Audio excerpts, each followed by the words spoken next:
Hey everybody, it's RJ here from Security Files. A lot of you guys know me from my books, Life After Rap, Adventures of One Sock, and Daddy Tales.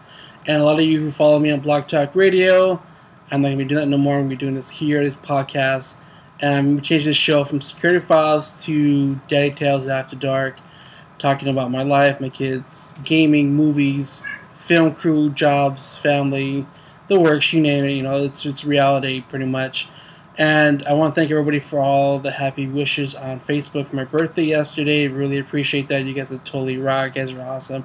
I want to thank everybody who bought books and bought the new Adventures of One Sock app. You guys are awesome. Just please make sure you guys leave reviews so the people out there can know how great this book is and the apps and so forth. And I want to thank you guys for all your support. To any author here, we all need support, and it's all about networking, people. It's what it is. And I want to start the show off talking about the new shows that Netflix has been offering. Of course, a lot of people out there who watch Netflix know that they don't really add too many things, and when they do, it's pretty much crap. I mean, I can go to Blockbuster and go to watch Blockbuster. It doesn't really exist anymore, but if you go to a video store, you go to the low-budget rack, and there you go. You're going to see tons of the movies that are available on Netflix are pretty much crap, low-budget crap. I mean, that's all it is. That's all I can say about it. But Netflix has been doing the whole original movie type thing, and one of the movies, or TV shows actually, is executive produced by Eli Roth, and it's called Hemlock. Now, Hemlock, I saw the commercial for Hemlock, and I'm thinking, okay, wait a minute. Werewolves, okay, you know, it's pretty interesting. The whole fast pace, the horror genre, and it looked pretty cool.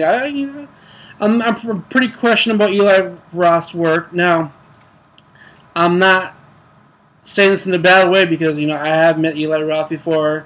He is okay guy. I did pitch him a script, and of course, you know, he passed on his saying my script was too over budget. You know, my movie's too expensive to be made. So many of you might be Eli Roth fans, and you guys do follow his movies. Now, me personally, a lot of his movies I don't really care for. Cabin Fever is one of them. I did not really get into that kind of horror movie, and it just didn't really do anything for me. A lot of people say, "Oh, it's the greatest movie ever." It's kind of the greatest crap ever, because that's what that movie was. I mean, sorry, Eli Roth, but the movie Cabin Fever, just really, I prefer watching Open Water before I even watch Cabin Fever ever again. And Open Water pretty much sucks. They call it the greatest shark movie ever between Jaws, and no, I'm sorry, you don't show the sharks until the end of the movie, and it's not happening. So this new show, Hemlock on Netflix by Eli Roth, it's based on a book. Now, I tried watching the show. The first few episodes are directed by Eli Roth. They're pretty interesting. It's a little slow here and there. Now, this is a spoiler alert. So all you people out there who say, "Oh, you always give spoiler alerts, you don't warn us," here's a warning. Okay, spoiler alert right here. In episode 2, he turns into the wolf. You know, the whole graphic and transformation and so forth that you see in the commercials. And that's what caught my eye in watching the show, was the fact that it was about werewolves. So I was like, okay, you know, I'm going to check out Hemlock. People are talking about it. Why not? It's a 13-episode season. And after episode 2, he does not turn into a wolf into episode 10. Now, between 2 and 10, I have no wolf transformation. They talk about a wolf. The show just drags. I mean, drags slow.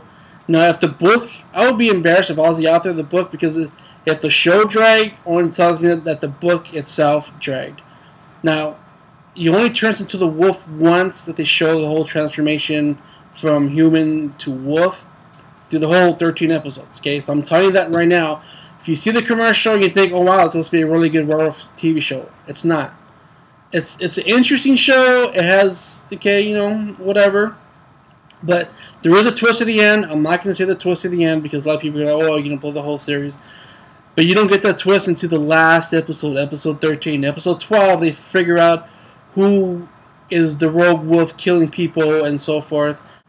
I'm not going to get really too much about the storyline, because the storyline was kind of boring. It dragged a lot. I mean, really, really a lot. And by episode 5 through 10, it turned into a whole like sexually driven type show. If you like watching shows where people go down on each other, and that's what it was, because they just, let's look for the killer. Okay, let's go down on you. Let's go look for the killer, and then they go down on you, because that's what the whole show was. And by episode 10, 11, you kind of like you forget what the storyline is about. You know, oh, wait a minute, yeah, they're looking for the wolf, and what's the whole twist with the son and the mom and so forth. It's not really. I don't really recommend anybody watching the show. Like I said, I won't say the twist, what the whole thing is about. What really gets me is that the budget of the show was, they say it estimate on IMDb and All Reporter, around $52 million. Now, I don't know where that $52 million went. It could have went in Eli's pocket, and that's how he paid for his little shop in Vegas, because it did not show up on Hemlock. Now, if you look at Game of Thrones, that's a $60 million production for 10 episodes. Hemlock is $52 million for 13 episodes. And Game of Thrones, Hemlock, there's no comparison. Hemlock has maybe 10 characters the most. Each episode, they focus on maybe 5 or 7 characters per episode. There's no really much special effects. There's no explosions. There's gunshots, but not to like episode 10 or 9. I don't remember, because the whole story just drags. So somebody pocket the money. So Netflix, you need to look into your budget to see who ripped you off, because $52 million is not shown on the show Hemlock.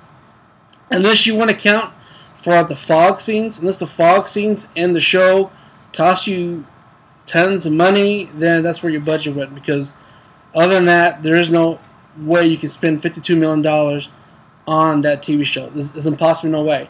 I mean, the actors were pretty good, but they're mediocre actors. Now, this TV show doesn't really have too many big players in it. It only has maybe 2 nameable actors out there. Doug Ray Scott, maybe a B actor, the most. You don't really see him in too many things. And Famke Janssen, a lot of you guys know her from Jean Grey from X-Men. Now, no diss on Famke, because I did work in Famke on a movie back in the day with John Favreau called Love and Sex. Sweetest gal, really cool people. I got to dance with her at the rap party, really cool people. But the TV show that Hemlock, I mean, $52 million budget, I don't see it. You guys, I don't know what you guys did with the budget and won some of his producers' pockets. Like I said, Netflix, you guys got ripped off. Very cool concept, which I think they could get done more with. But the whole storyline, it dragged. It just bored. I lost interest. And I'm not the only person who has. There's a lot of people out there who don't really care for the shows, and some people who do. And if you like the whole werewolf vampire type thingy, but you want to wait to the whole show and find out what's going on, that's what this whole thing is. They really, really dragged this book into 13 episodes, which could have been done in 5 episodes. Kind of like the whole Harry Potter and Twilight series, where they made the last movie into 2 parts, which in reality could have been bunched up to 1, and all it did was like drag it into a whole long story and made it to 2 books and 2 movies, and that's what Hemlock is. Hemlock, I think it's a disappointment for Netflix for putting crap out like that, or letting pretty much Eli Roth out there pick crap out like that. Like I said, don't get me wrong, I'm not an Eli Roth hater. I just don't care for his movies. I'm not mad or bitter because he passed on my script years ago because my movie was too expensive to be made. He loved my movie. He said it was great, it's awesome, good, cool concept. It was something new, but it's too expensive. And I'm not bitter because of that. It's just the whole thing with the storyline. Like I said, good concept. The first few episodes are really good to catch you, but then it just drags. It goes around the whole story. It never centers on the main plot, pretty much like everything else today. Lost, Walking Dead, everything just avoids the subject and just drags and keeps on going.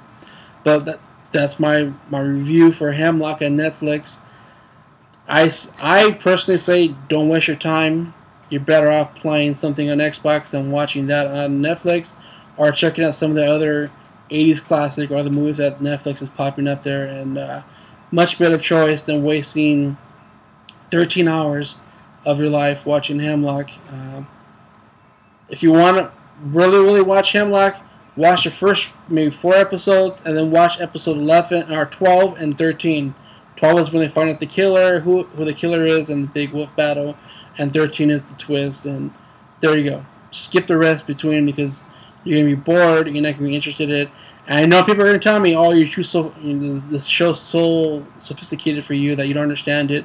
I get the whole concept, where they went with this, but I felt like I lost 13 hours of my life watching the show.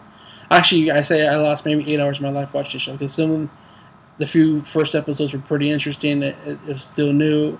It got me in there, but after that, you guys lost me. It just kind of like, it was too boring. It just dragged. I mean, you can't promote it in the commercials. Look at the commercials. Bunch of action, vampires, werewolf stuff. But when you watch the show, you're like, okay, where's the stuff I saw in the commercials? I want to see that in the show. You guys didn't deliver. But this is my first review, and this is my podcast called Daddy Tales After Dark. I'll be doing this maybe twice, maybe 3 times during the week. I'll be doing some videos, making some videos for the kids and so forth. And let me know what you think. Subscribe to my channel and let me know. If you hate it, tell me you hate it. If you like it, you like it. I could be wrong. Like I said, a lot of people out there who watch Hemlock either like it or you don't, and a lot of people out there don't like it. My big thing is I don't really care for it. It didn't catch my attention, and I'm a critic. Okay? I'm a movie critic. This is how I am. But I also want to know where that $52 million budget went into this TV show, because it does not show at all. I don't care what anyone says. It does not show on the actual TV show. I mean, they film in Pittsburgh. If you film out of Hollywood in California, it's cheap. You get tax breaks. Everything's cheap. California's the only expensive state to film in. So if you film out of California, your budget, $52 million budget, is like $110 million budget, because you just double that when you film out of California. The labor is much cheaper. You get tax breaks. So where that budget went to, I have no idea. But this is my thoughts on what I thought of Hemlock. You guys can, you question me, feel free to leave me any comments. Like I said, subscribe to my channel and hit me up here and let me know what you think. Until then, everybody, see you guys in the next episode. And my next rant is going to be about a job that I didn't get paid for production, so it's going to be a pretty interesting thread, I think. So I'm pretty much going to be banned from more production companies after I post that video. So hey, what can I say? Life after rap, right? So guys, this is RJ here, Daddy Tales, and I'll see you guys on Facebook or Twitter. Alright, so you guys